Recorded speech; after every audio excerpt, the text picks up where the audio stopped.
মানব পাচারকারী এবং পাহাড়ি সন্ত্রাসীদের সাথে গুলি বিনিময়কালে ওইখানকার স্থানীয় এক কিশোরী গুলিবিদ্ধ হয়েছেন।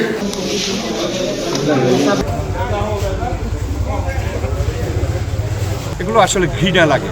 টেকনাফের রাজনীতি করি, টেকনাফের একজন রাজনৈতিক নেতা হিসেবে এটা আসলে নিজের কাছে খুব লজ্জাবোধ। এসব নির্মূল করা খুবই দরকার।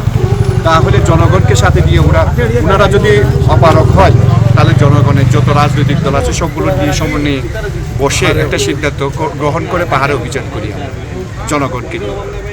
খুব বিরক্ত বোধ করি আসলে আমরা যখন আপনারা এই প্রশ্নগুলো করেন না। একই কথা কতবার বলবেন আপনি আইনশৃঙ্খলা বাহিনীকে?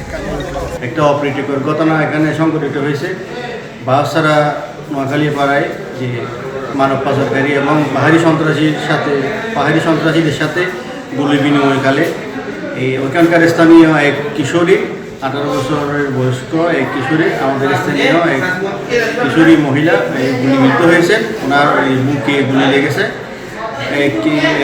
এই ঘটনার তীব্র নিন্দা জানাচ্ছি টেকনাফ বাংলাদেশ জাতীয়তাবাদী দলের পক্ষ থেকে।